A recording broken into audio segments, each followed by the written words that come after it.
Alright, hello everybody, and welcome back to another episode of the Arctic Pulper Show. This is your host, Arctic Ghost, and today we are going to be talking about Metal Weenie, or White Weenie Metalcraft, or whatever the hell you want to call it, I guess. I'll just call it White Weenie Robots because it sounds cool.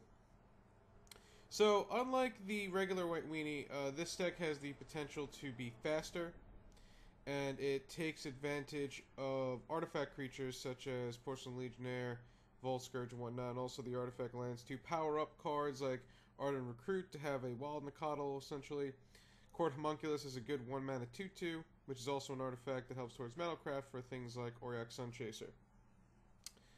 The deck, it does have flaws in it, of course. Things like Gorilla Shaman do hurt it because destroying Ancient Dens and Great Furnaces can be a problem. Things like Age of Grudge do hurt it a little bit. Things like Dust to Dust hurt a little bit. But the fact of the matter is this deck has almost the same power as White Weenie and can win faster, it's just less consistent. The big draw of this deck is that you get Galvanic Blast and Lightning Bolt. That's the big draw of the deck. But either way, we'll go through the deck piece by piece, break it down, let's get into it. So first off, for 1-drop creatures, you have Ardent Recruit. This guy is just simply a 1-mana 3/3. Hold on a second.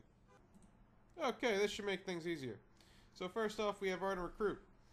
He is a 1-mana 1/1, but with Metalcraft, so let's say you go turn 1 Ancient Den, him, turn 2 another artifact land and a Volt Scourge, or a Volt Scourge and a Bone Splitter, etc., etc.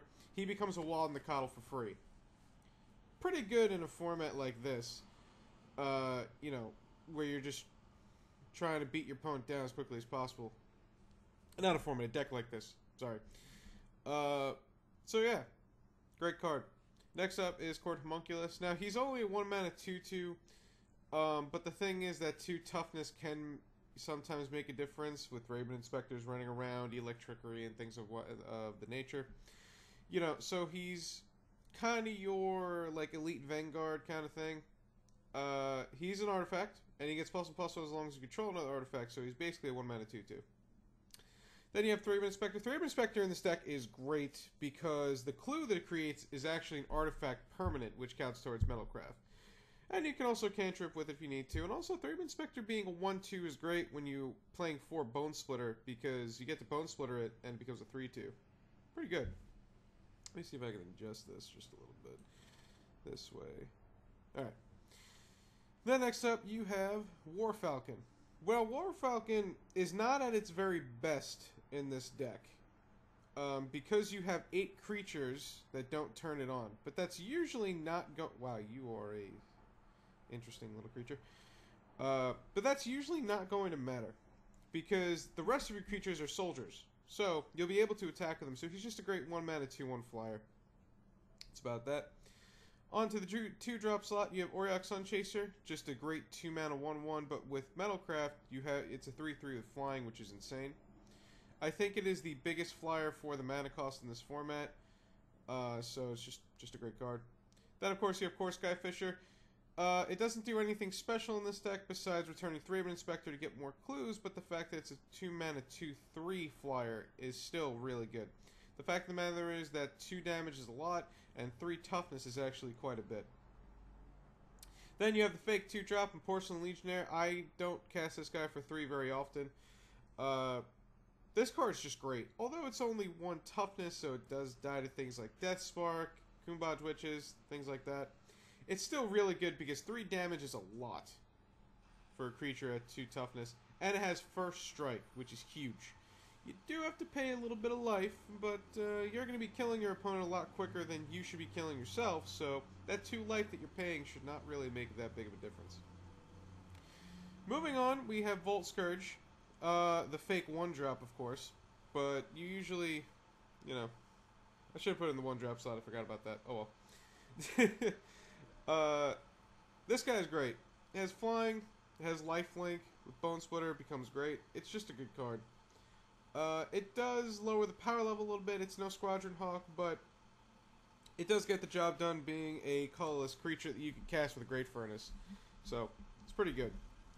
Then, of course, you have the spells, which are for Bone Splitter to power up your creatures, and it's also an artifact. You have Galvanic Blast, which is arguably the best burn spell in, well, all of Magic if you can get Metalcraft with it. And then you have what considerably is the best or second best if you consider Galvanic Blast, Lightning Bolt.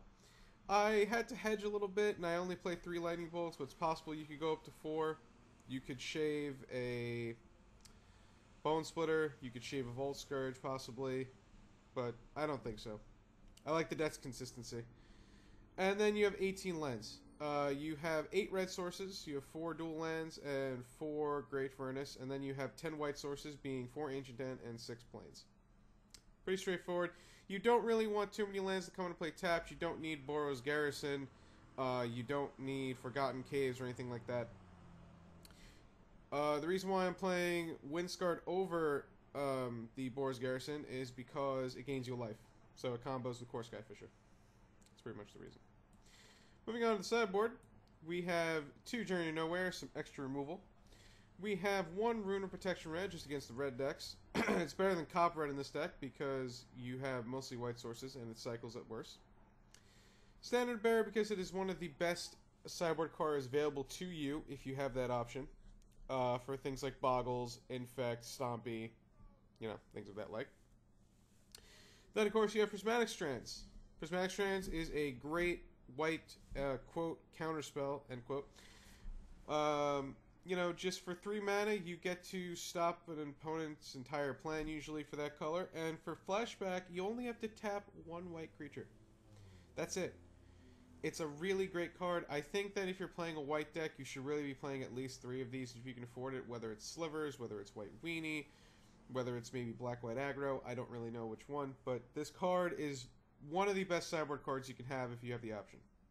Speaking of good sideboard cards, you have Gorilla Shaman. Now, I know that most of you might not be able to afford this. In the event that you don't, it might not even be that good in this deck because you only have 8 red sources, but you usually want to cast this guy on turn 1 or 2. So that's why I'm playing Gorilla Shaman. I mean, if you can't get access to these, and I know some of you may not be able to, that's understandable. Dust to Dust is still a good option. Things like Smash to Smithereens is still a good option. Maybe just playing more Journey to Nowheres and whatnot, and not even caring about the artifact removal is a better option. But for now, I'm going to stick with Gorilla Shaman. And then you got Pyroblast just because you want to force through some of your spells. Pyroblast is really just against blue decks to help force through your Journey to Nowhere to take the Spire Golem, or to help force through your burn spells usually to finish off the game, but that's really about it. So that is the deck. I'm going to run this through test match or 2, and we'll see what happens, and I'll be right back. Thank you for watching.